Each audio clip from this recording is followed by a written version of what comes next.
ترکیب تیم اسد رو به ترتیب شماره خدمتتون عرض میکنم. اسدی که در سمت راست تصاویر نیمه اول رو شروع میکنن. سعد الشب دروازه‌بان اونها هست. شماره 2 پدرو میگوئل، شماره 3 عبدالکریم حسن، 5 جوگورتا هامرون، شماره 6 که دیگه احتیاج به معرفی نداره که بازیکن کاملا شناخته شده، ژاوی هرناندز، شماره 8 علی اسد، شماره 11 بغداد بونجا، شماره 12 حامد اسماعیل، 13 اسد ابراهیم ماجد هست، شماره 66 محمد کازولا و شماره 88 هم مرتضی پورعلی گنجی. دروازه‌بان ملی پوش اسد هست، 26 ساله، شروع خوب بود در میانه زمین با دخالت حسن همراه است. خود عبدالکریم حسن، وریا در تعقیب او، دوباره خود حسن، سماجت او، سانت میکنه، خطرناک تو خوشبختانه به بیرون میره. بهنام برزای بالاخره به حقش رسید. بهنام برزای میتونستن بهتر عمل بکنن. برزای داور اونجا ببینید چه تصمیمی میگیره، یک تصمیم بحث برانگیز از سوی داور عمانی. خوب کار کردن استقلالی ها اونجا. یه بار دیگه باز هم پاس توی اونجا کاوه رضایی پشت محوطه جریمه، ضربه و توی دروازه، ولی ایداد آفساید علی قربانی اعلام میشه. چقدر خوب و با برنامه عمل میکنن استقلالی در این لحظات. این فشار میتونه استمرار داشته باشه و با این روحیه یکی از استقلالی ها دیدیم میتونن دروازه رو باز بکنن. میتونست نباشه، نمیدونم، والا یه بار دیگه این صحنه آیسته رو ببینیم. حداقل فکر کنم روی خط بودن. یه بار دیگه استقلال میتونه به گل برسه، باید این کارو بکنه استقلال اگر میخواد یه مقدار فشار رو از رو خودش کم بکنه. قدر این موقعیت ها رو نمیدونن اینجا. ضربه از راه دور، پادوانی،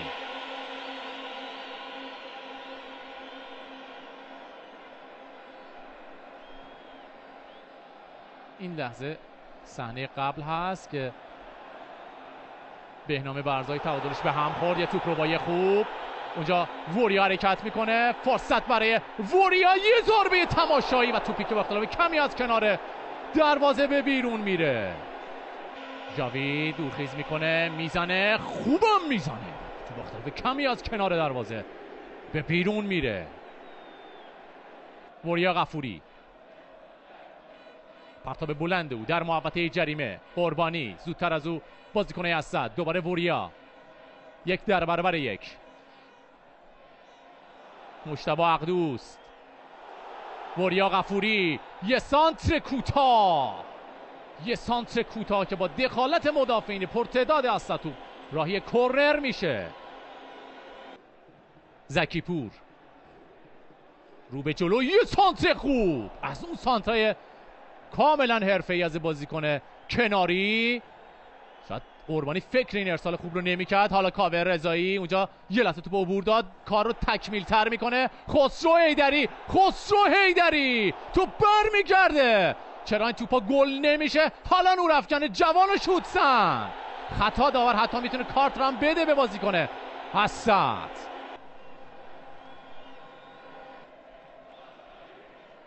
علی اسد مقابلش زکی پور، ارتباط رو به خوبی امید ابراهیمی قطع میکنه، نذاشت تو به ژاوی برسه. همران برای ژاوی، دو بازیکن روی پای اون، نباید خطا بکنن بازیکن استقلال. ژاوی ضربه خطرناک او در محوطه جریمه و رحمتی که دروازه رو بسته نگه میداره. خوب اومد و زاویه رو تنگ کرد رحمتی. درود بر شما هموطنان عزیزم. از ثانیه‌های قبل با سوت داور مسابقه بازی دو تیم استقلال و اسد شروع شد و خب ملاحظه میکنید که آبشار استقلال فرصت دارن که دروازه اسد رو باز بکنن. یک بار دیگه شروع طوفانی استقلالی ها در نیمه دوم به مانند نیمه اول.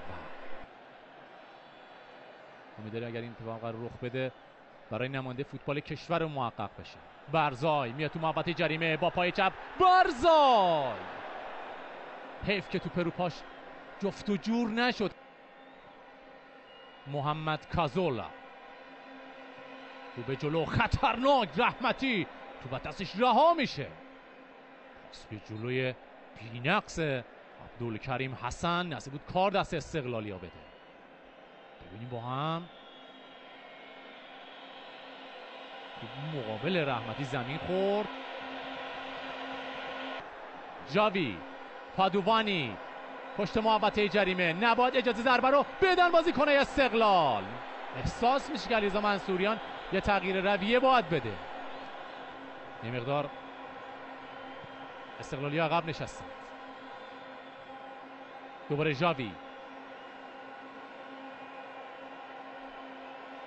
کازولا، عبدالکریم حسن، جاوی و رحمتی عالی توپو دور میکنه. چه ضربه ای رو زد جاوی. ببینیم چه ضربه ای رو میزنه با واکنش عالی رحمتی با دست مخالف.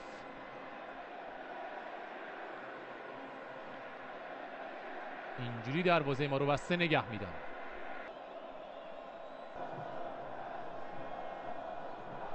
پشت دفاع برزای فرار میکنه. برزای، علی قربانی، برزای یه آفک اونجا باید خودش نشون بده. توپ میخوره اونجا به مدافعین. نظر استقلالی ها این است که توپ خورده به دست بازیکن اسد. حالا جاوی هستش که یه مقدار حرکاتش کند شده. خسرو حیدری با پای چپ از زاویه بسته توپو میزنه به سمت چارچوب. الشیب توپو میگیره.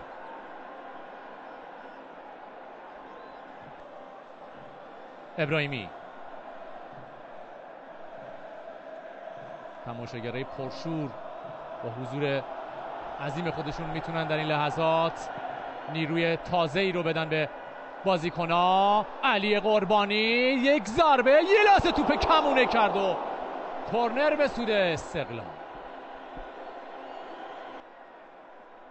یه بازیکن نزدیک او هست، هیدوس فریب میده او رو، باسم سانت، خروج دروازه‌بان، توپ از مقابل پای فرشید اسماعیلی رد میشه.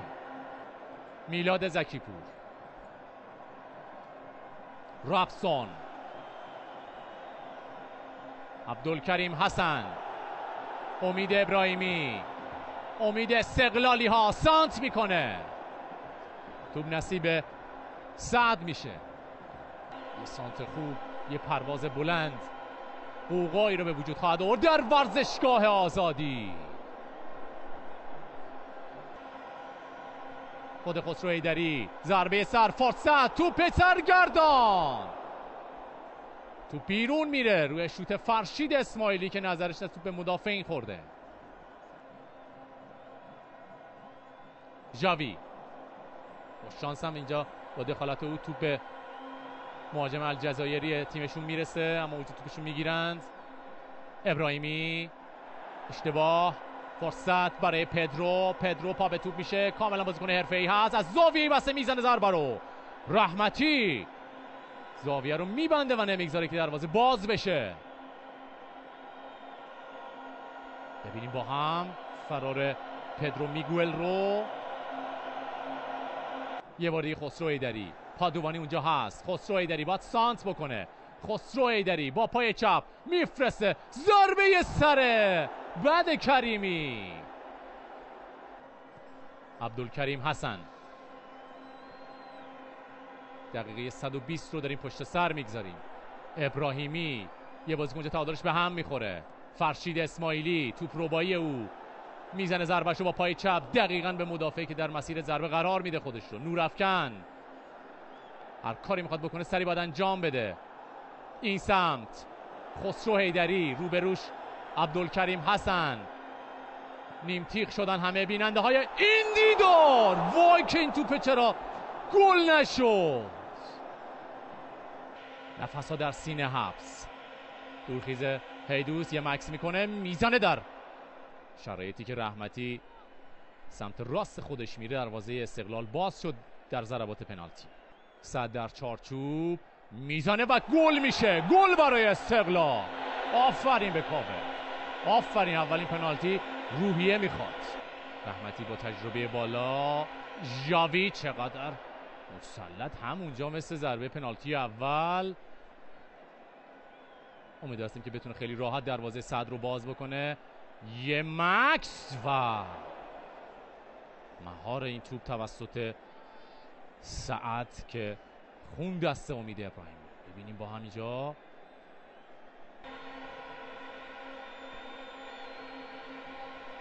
با پای چپ مدافع میانه توپو